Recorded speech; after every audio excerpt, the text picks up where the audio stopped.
This episode may not be suitable for all listeners. Therefore, listener discretion is advised. At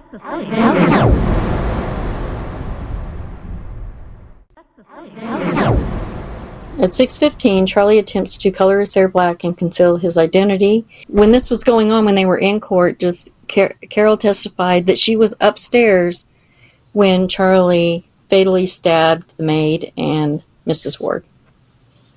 That she wasn't with them. Yeah. At 7 o'clock, Charlie and Carol departed from Ward's residence in their 1956 Packard, and they proceeded on to Highway 34 en route to Washington State. On January 29th, 1958 at 2 a.m., Charlie and Carol made a stop in the town of Broken Bow, Nebraska. Charlie proceeded to pull into Broken Bow Oil Company, where he purchased gas and various state maps. And then the attendant asked him what his destination was, and Charlie casually responded, "I suppose it doesn't matter." He's got no plan. No, yeah, clearly not. But then again, going through the motions. yeah, well, and then when you see people go on spree killings, they typically don't have a plan. Like, it's like, they have a start and then they're just like going to go through until they get busted. It's all free for all. Yeah. They're like, fuck it. Kill you, I'm going to kill you. You get a bullet and you get a bullet. I know, they're like the Oprahs of murder. At 5 a.m., Charlie and his big old head inadvertently drift off to sleep behind the wheel, resulting in his car veering into a nearby ditch. In response, he decides, well, I better stay here and rest for a little while. They sleep for a little bit, they get up, they go to Wyoming via Highway 20. At around lunchtime, Fred Ward, who is both the cousin and business partner of Mr. Ward, arrives at the home of the Ward family and finds all the dead bodies. Jeez, can you imagine, God, like, the visceral reaction? Within a span of 2 hours, all the hardware stores in Lincoln experience a huge surge in sales. I mean, there's no guns, no knives, no ammunition, no bows, no shovels, nothing's left. Is this people trying to protect themselves or Charlie stocking up? That's people trying to protect themselves. I mean, he's not, if the police aren't going to do it, they're going to do it. Now, Governor Anderson reacts because this is his friend. He mobilizes over 200 National Guard troops who swiftly commence patrols in Lincoln aboard jeeps equipped with mounted M60 machine guns. A group of 20 soldiers is assigned to secure the Lincoln Bank because there was reports he was going to rob it. And they were all after an individual known as Charlie. Yeah. Now, Sheriff Carnot makes a public plea on television and radio for assistance from the community, and over 100 men of all ages respond to his call at the courthouse. They're all there with their shovels and pitchforks from the hardware stores. They're all there. We're here to go to war. This is a real deal. This is when it finally got real. The FBI... It sounds very witch trials, though. It really does. It does. It's crazy. The FBI joins the investigation and set up roadblocks. There were citizens on rooftops as snipers. There were helicopters. This is all over Lincoln, and they are not even in Lincoln. Okay, they're in Bennett now. Oh, my God. So, at 1 o'clock, they arrive in Douglas, Wyoming, and a radio broadcast cautions individuals about him so they hear it. And they know that it's on. They are looking for any way to get out of this situation. So, about 2:30 in the afternoon, Charlie stops his vehicle outside of Douglas upon sighting a Buick across the road. And Charlie exits his vehicle and approaches the Buick, rapping on the window to arouse Mr. Merle Collison. And Charlie requests entry, stating the intent to exchange vehicles. And I don't know how that went. I mean, like, dude, I'm going to give you my car, and you're going to give me your car, and it'll be fine. I don't know. He's all, hey, sweet Porsche. It's like James Dean drove. You want to trade? But Collison refused, so Charlie returned to his car, retrieved a 22 pump action rifle, and resumed shooting at the Buick from the outside and shot the guy 9 times. Jeez. Damn. That's On a rage. overkill hardcore. Mm-hmm. At 2:45, now this is happening pretty quickly, a guy named Joe Sprinkle. I love this guy's name. He just sounds like he would be really peppy. Happy Yeah, Joe he's gonna sprinkle Sprinkle. a little happiness in you. He was Yeah, like- traveling eastward toward. I wish my name was Lisa Sprinkle. I don't know. I could probably arrange it if you wanted. I feel like you've done enough in the name. Okay. Now, Joe Sprinkle's traveling eastward towards Douglas when he observes 2 vehicles on the road. And initially, there appears to be no occupants in the vehicle as he passes, but upon noticing someone exiting one of the cars in his rearview mirror, he made a decision to turn around. He gets out of his car and he proceeds towards Charlie, who was facing away from him, and he's like, "Hey man, is there something I can do to help you?" Yeah. Charlie turns around wielding a rifle and he says, "I want you to get in this car and release the brake." Okay. Charlie cannot figure out how to get the emergency brake released. So he Been there, my friend. So he's so upset about this that he like holds the gun on him. He's like, "Fix the brake. Do it now." And that part I understand a little bit because I've been, like you said, been there.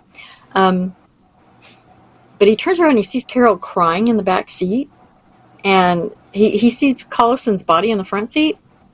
And this is when the events turn for Mr. Sprinkle, and he attempts to disarm Charlie, Okay. leading to a tumultuous altercation that spilled out onto the center of the highway. So there's these 2 cars, there's dead guy, crying girl, and they are fighting in the middle of the road over a gun.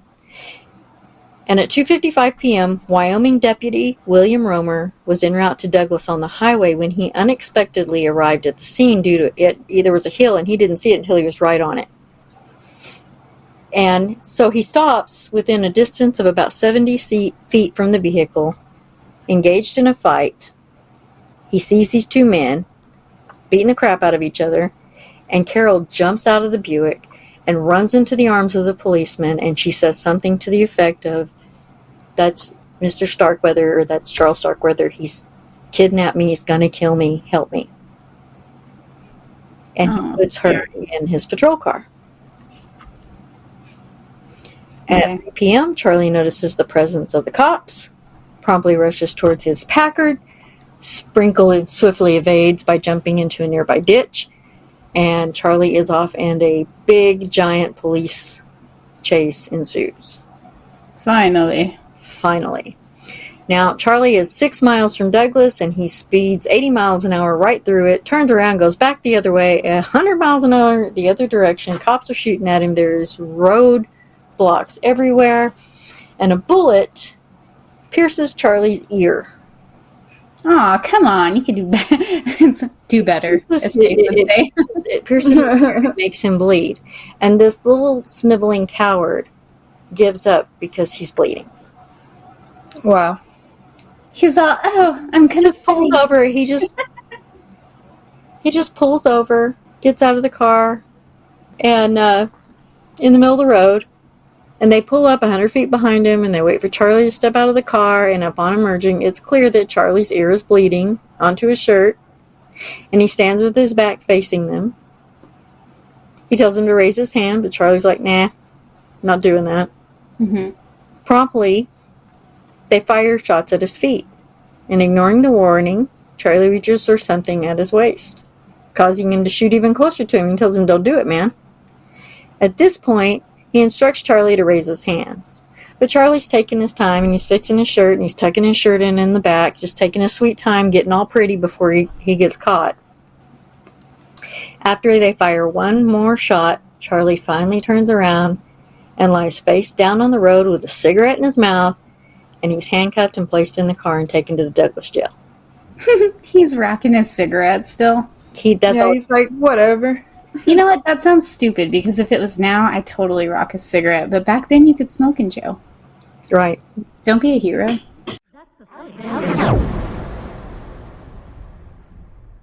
And during the journey, Charlie requests that Heflin loosen the handcuffs in exchange for information.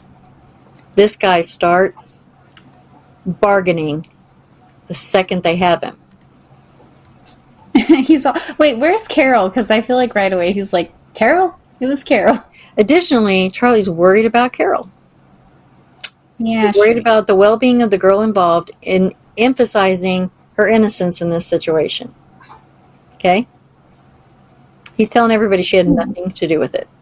Not what I expected. Romer escorts Carol to the jail. Throughout the journey, Carol discloses that she had been held against her will, and that she witnessed all 9 murders. The revelation, really, the fact that she witnessed all 9 murders is going to get her later. Yeah, I kind of thought that they were more spread out initially. Well, there was 11 murders actually, and this was over, I don't know, 20 days between the first and the last. Wow. Took them that long. Face like I would have worked much faster. Yeah, I mean, I just pictured it being like a longer thing. It's a lot of people actually in that amount of time. It is, and I promise you, just Scary. it was very scary. It's not a threat, it's a promise. He killed 11 people. Nobody understood this was like the new Bonnie and Clyde, you know what I'm saying? Starkweather walked with he was just awful, and she was just awful, and I'm mad. Okay, I gotta chill for a second. Hang on. I know. I'm like trying to make light of the situation, and she's over there like. I'm just so upset that this could even occur. But I know it does. I mean, there's school shootings and all kinds of stuff, but gee whiz, 14 and 19. Come on. Yeah. So during the interrogations, the police agreed to let Starkweather write Carol Ann. If he agreed to tell them everything, he confessed to the murders, and he wrote Carol Ann a love letter and asked her how she felt about him and if what she said to him was true in the car. And she wrote back, and she basically said, I never want to see your crazy ass again. Wonder what she said in the car. My guess is whatever she had to. She's like, everything's fine. I'll take the blame. I love you so much. I killed them all. You did nothing. Okay. I'll take the blame. So now Starkweather is brokenhearted because Carol has turned on him, and Starkweather concocts a plan to shift the blame onto his younger accomplice, Carol Ann Fugit. He sought to portray her as a perpetrator, the hand that bore the weight of their sins, by manipulating him into killing. He also accused her of committing 2 of the murders herself. Now, Fugit has always maintained that Starkweather was holding her hostage by threatening to kill her family, claiming she was unaware they were already dead. Judge Harry A. Spencer did not believe Fugit was held hostage by Starkweather as determined, and that she had had numerous opportunities to escape. When Starkweather was first taken to the Nebraska penitentiary after his trial, he said that he believed that he was supposed to die. He also said that if he was to be executed, then Fugit should be also, saying that if he went to the electric chair, she should be sitting on his lap. Wow. And I can't say I disagree, because how does she not know? Yeah. Right. I don't know. I'm kind of on the other side, so it'll be. I think we all have thoughts going on here about that part. We're just about to get to her story. Despite the mounting evidence against him, Starkweather made no efforts to suppress the intricate details of his chilling interrogation or contest the introduction of additional evidence. Now, during the trial, he was enigmatic and defiant, and Starkweather took the stand in his own defense, passionately asserting that he had acted in self-defense.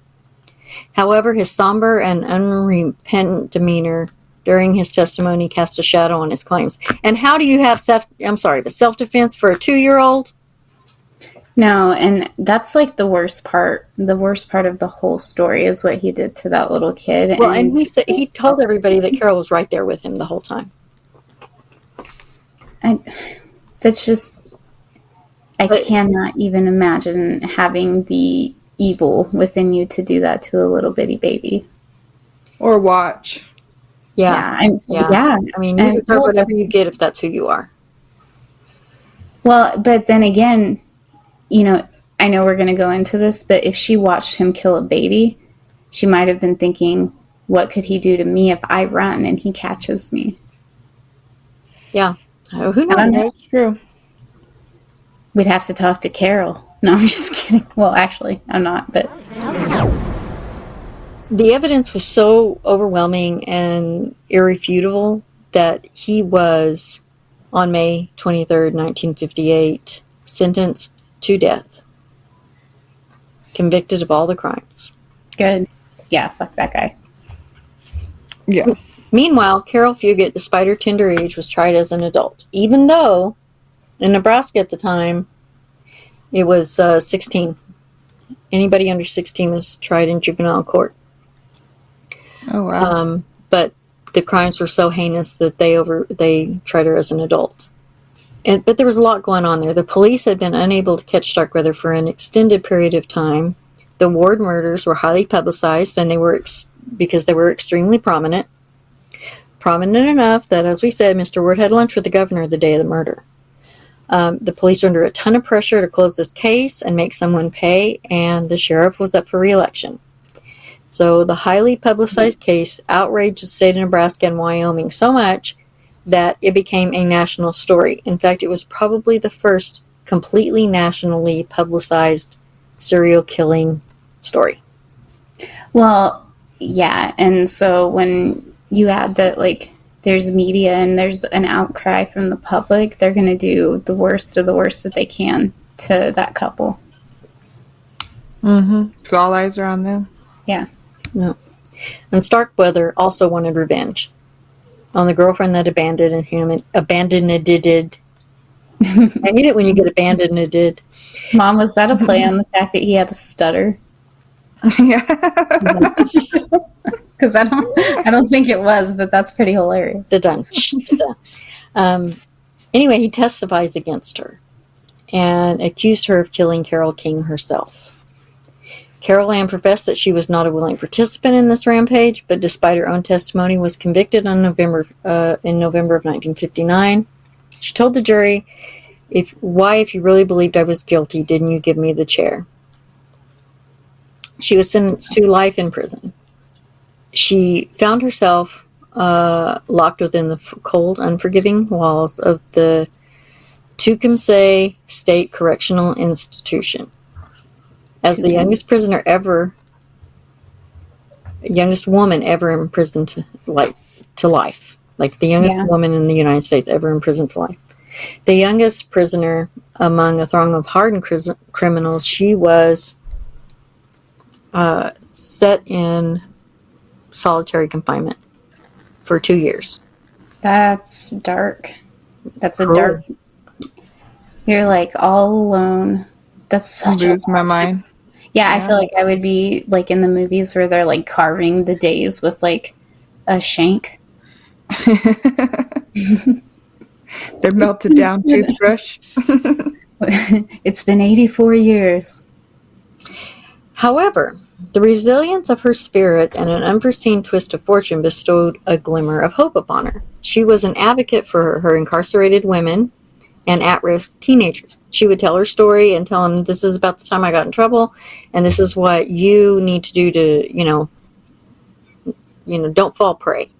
Yeah. She was on a show called Growing Up Behind Bars with journalist Nanette Beaver.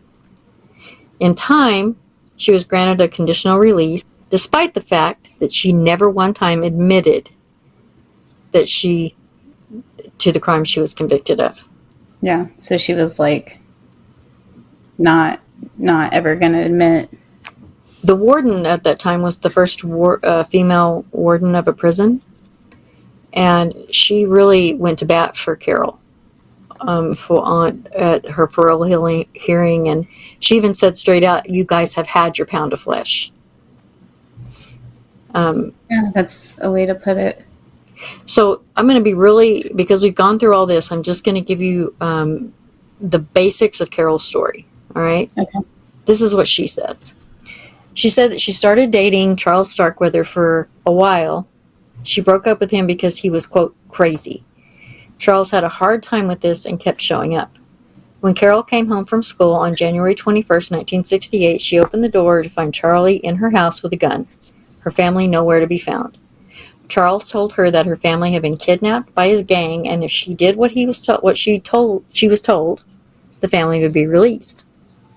They held up in the house for 5 days. Many people came to the house to check on them, but Carol had written a note and put it on the door that explained that everyone had the flu.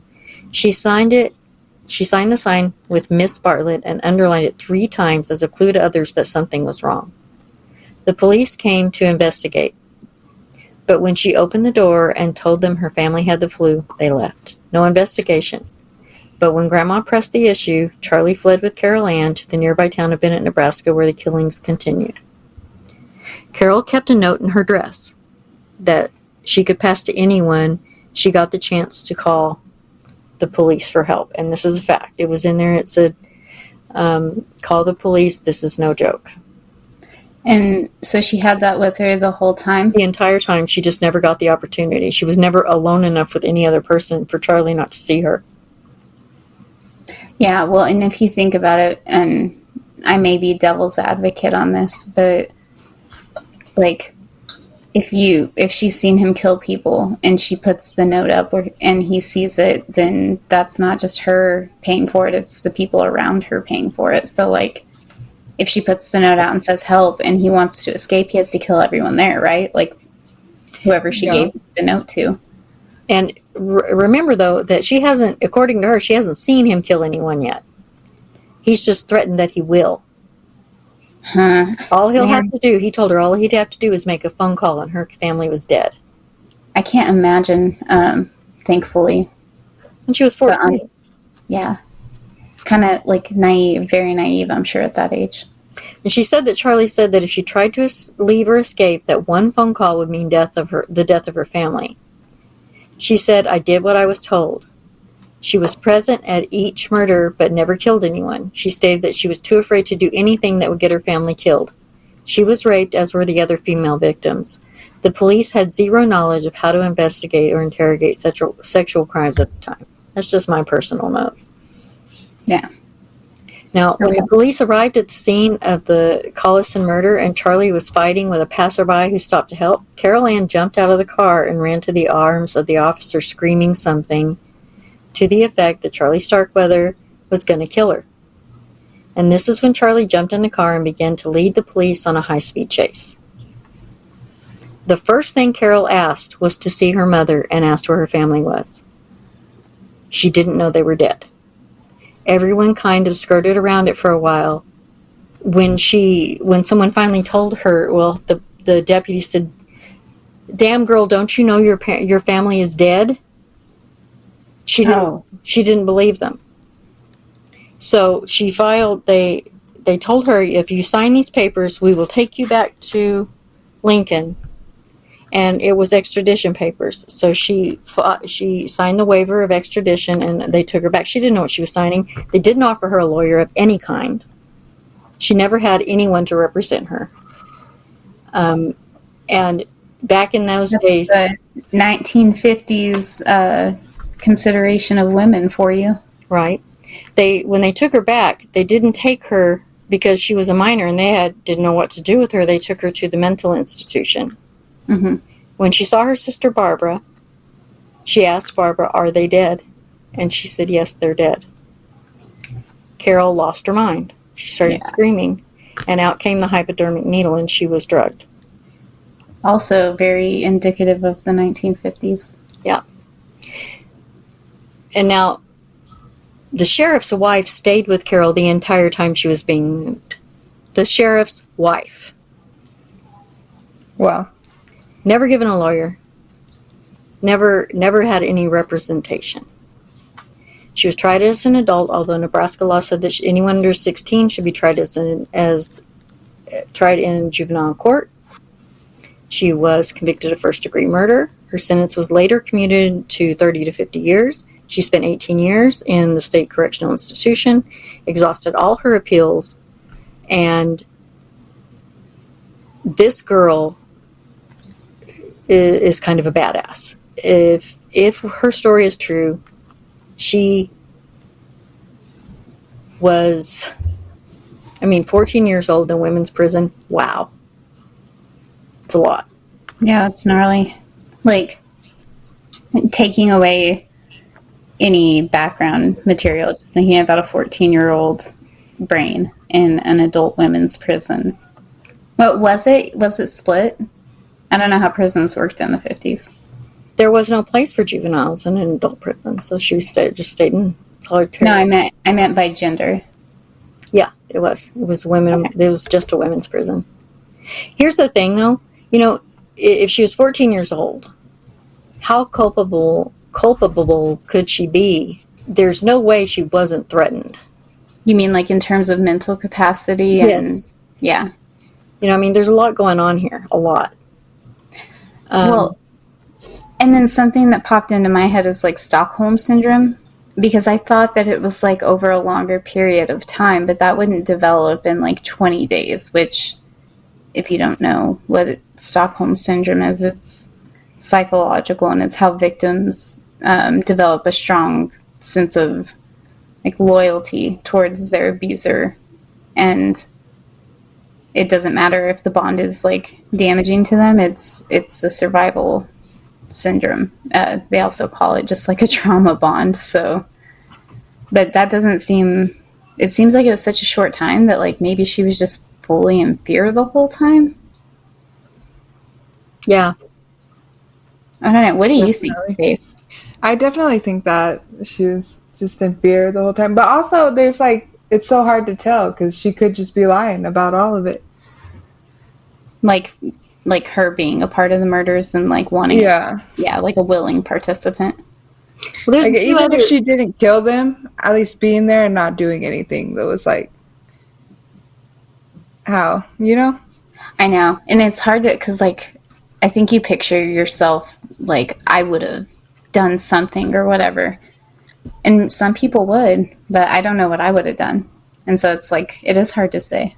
It's, we're all badasses when we're the star of our own show, but when you gotta, you don't know what you're going to do until you're right in the midst of it. What if you were in shock? Yeah. What if in my mind I'm essentially Gwen Stacy, the Lady Spider Woman. That's the thing. There are a few other things here that might be of interest to you. Okay.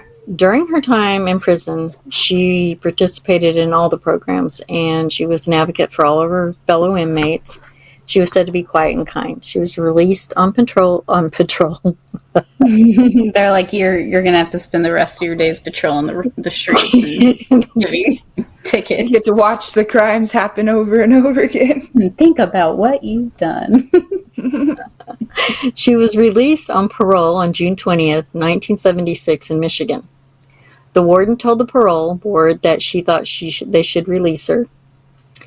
Carol never admitted to any crimes. She got a job and worked as a nanny.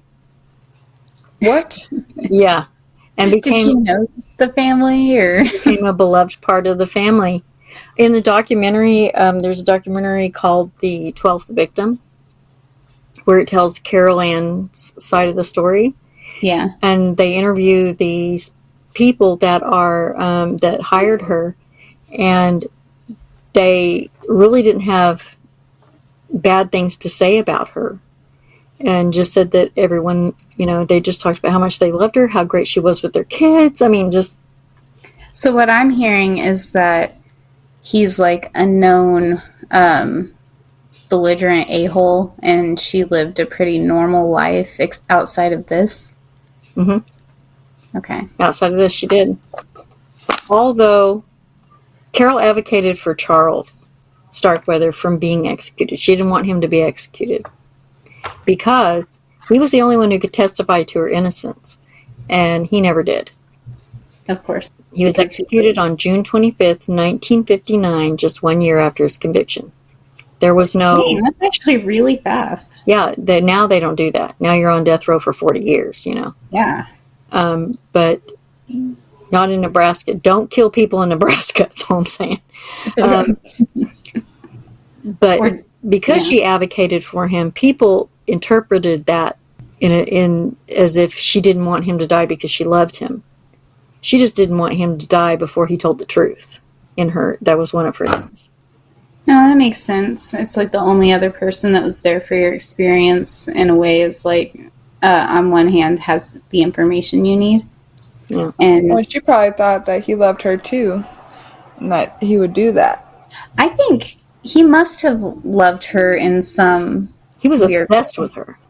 Yeah, like his own version, like what he thought was love. But I don't think it's what we would quantify it to be love. To me, it just seems like this very sick fantasy. And regardless of what she did when she was with him, the man had a gun in his hand all the time. He threatened her family, according to her. And regardless of what she did, I mean, how do you make how do you make that decision? You want to know something interesting? Is like, I went to the gas station earlier today to get Gatorades, and there was this guy on the other side of the counter, and he clearly was intoxicated, and he was just like, I not off alcohol either, like, and he didn't seem okay mentally.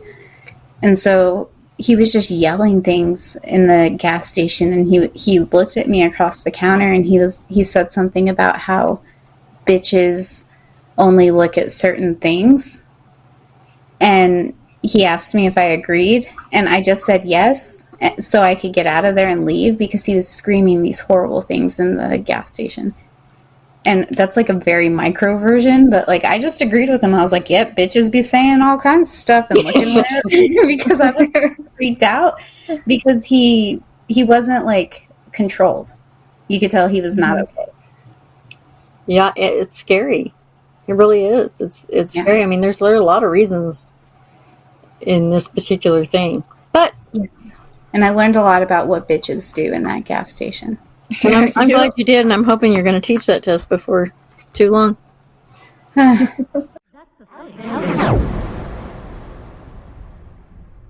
in 1983, there was a lie detector show that a famous person a little guy named F. Lee Bailey. You ever heard of him? Yeah. Nope. He defended O.J. Simpson. And What do you know about O.J., Faith? Not much. Okay. Yeah, so his lawyers were like a big deal because it was so televised, and also like because of who his case involved. He was pretty famous before that. He was a famous criminal defense attorney who was very successful. But he had this show called Lie Detector. And he had Carol Ann Fugit on his show, and she passed not only this one but several others. This was just the most famous one. She did pass these lie detector tests with flying colors. And after she finished, she called a press conference after the show and claimed her innocence and said she felt very vindicated. At one point, she was under hypnosis during therapy and was taped during her hypnosis sessions.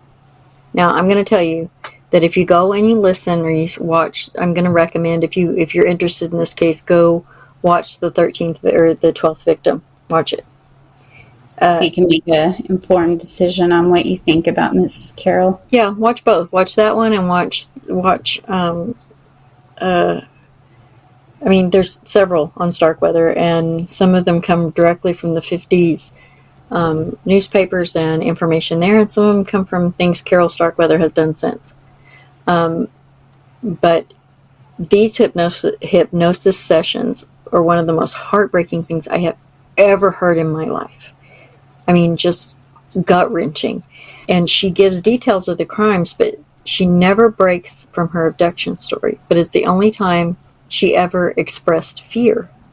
And that was part of one of the things people said about her. She had no feelings, but she wasn't like an emotional person. She wasn't Yeah. she didn't show her emotions, but during these hypnosis, and she was passing these copies of these hypnosis sessions out like candy to anyone who would listen because she was so desperate. It should also be Yeah. noted that Charlie Starkweather changed his story 12 times. Yeah, he's a big fat liar, clearly. I don't understand why they would just believe Charlie Starkweather. I guess because he was a man in the 50s. I don't know. Well, and you got to be careful with the assumptions that you make about emotional expression because, you know, some people don't have emotions and they present with like a flat affect and they're just not responsive emotionally or don't feel empathy. But other people don't express emotions because maybe their parents didn't and they weren't taught how, or because they were punished for expressing emotions. So you got to be careful on letting that be a part of your decision making with some people. And if you watch that documentary, that's what you'll see about her.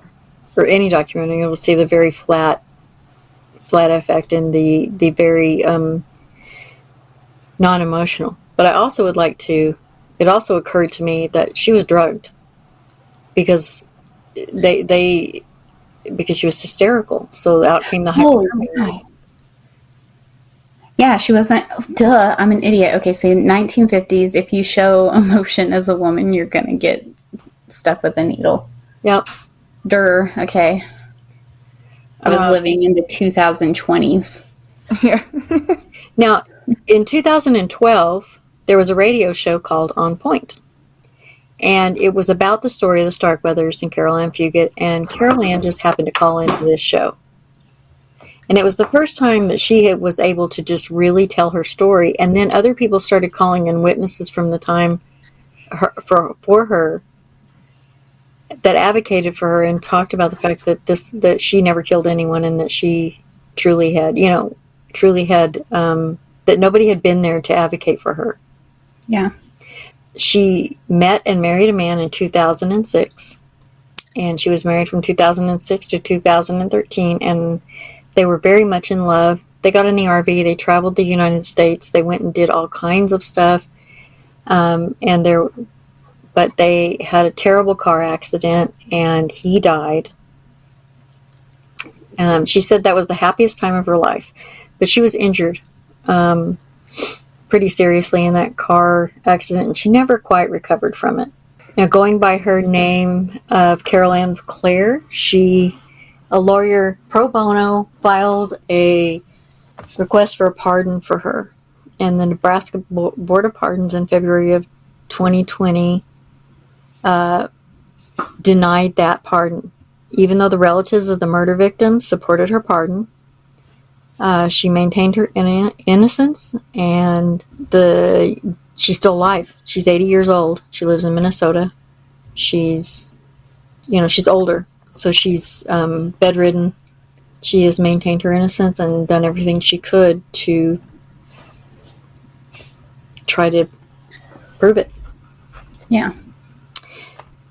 So, number one, was Carol Ann Fugit a victim or a participant? What do you think? It sounds. think Yeah, you go, Faith. I think she was a participant. That's my opinion. As much as she tried to fight her innocence, I think that was just because she couldn't stop once she started. What about you, So, Lisa?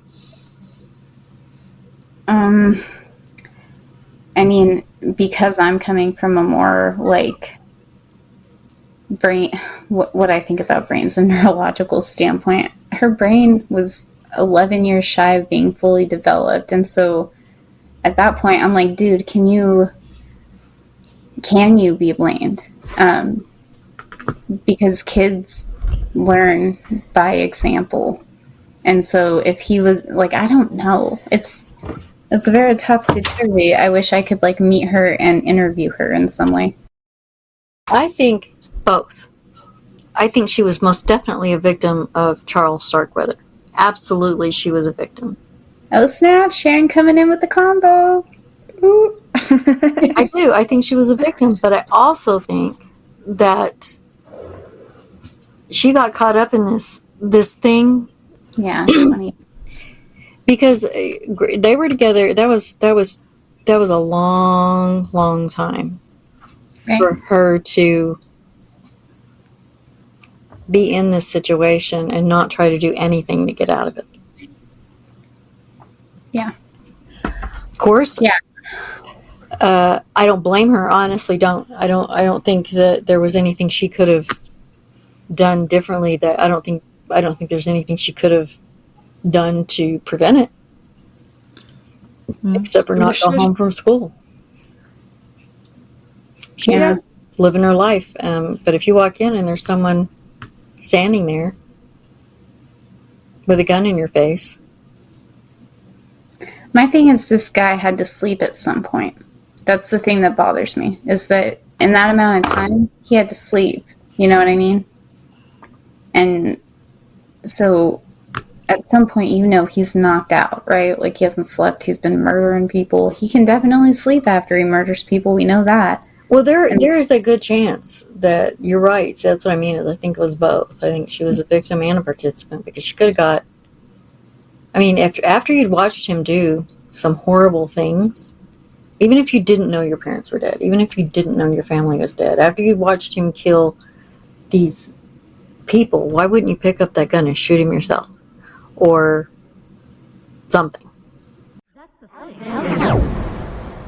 All right, question number 2. This is the natural born killer debate. This particular case inspired movies like The Sadist, Badlands, Gun Crazy, California, Natural Born Killers, Yeah. and Starkweather. I've never seen Natural Born Killers because I'm going to be really honest with you, I do not like blood and guts and gore and violence. I don't like it that much. Which is really I've seen weird.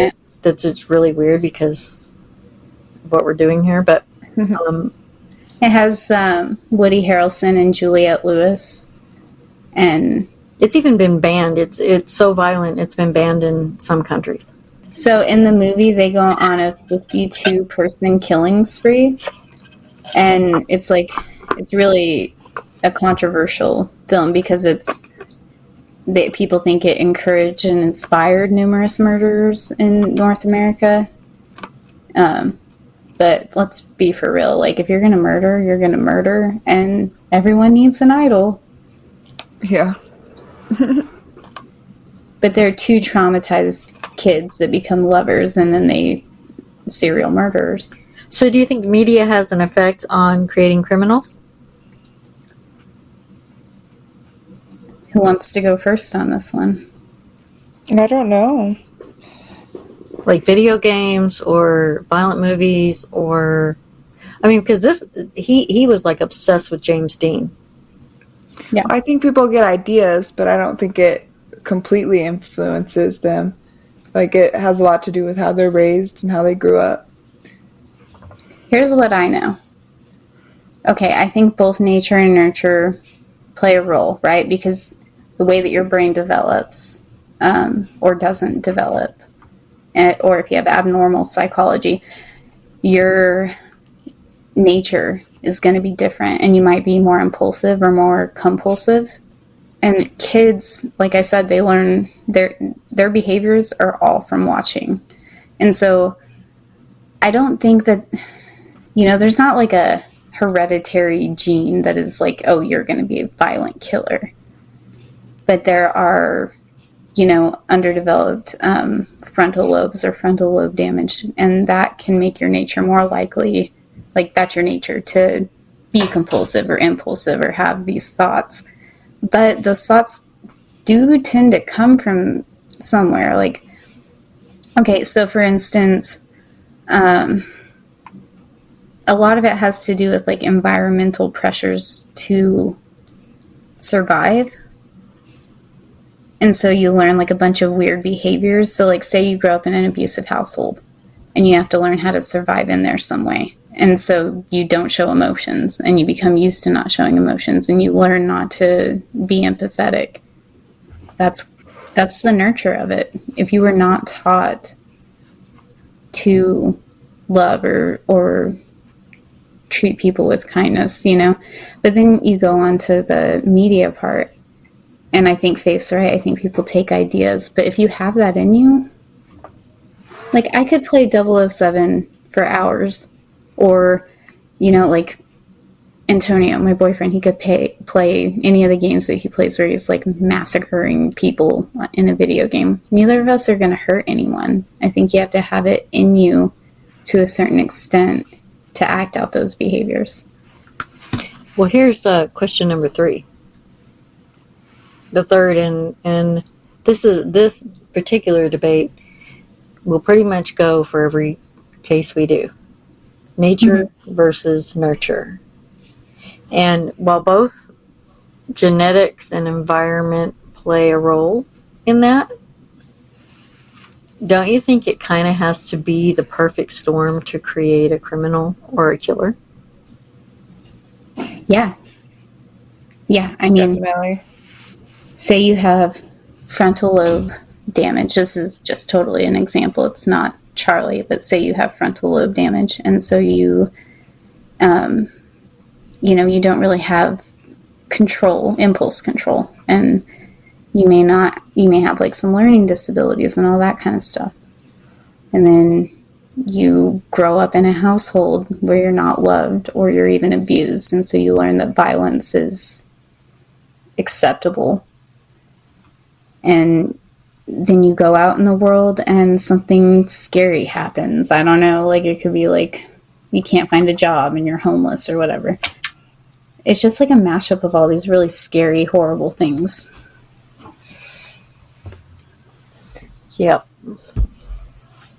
I don't know. I think most of it is what you learn when you're really, really little, mixed with your biology, your neurobiology.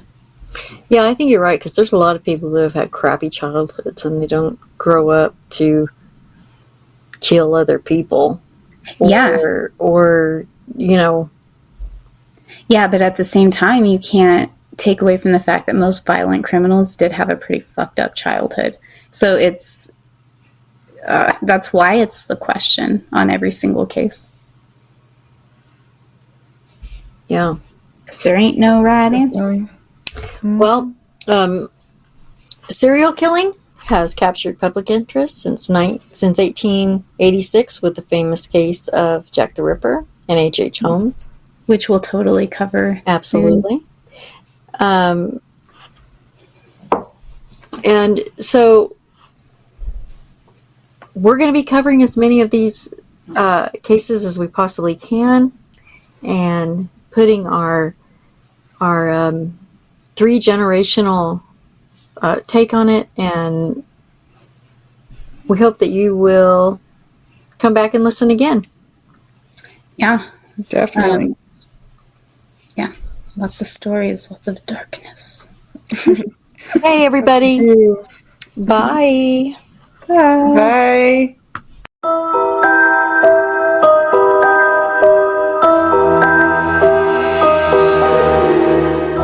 I'm Lisa. I'm Faith. And I'm Sharon. Join us next time on She Sees Weird People.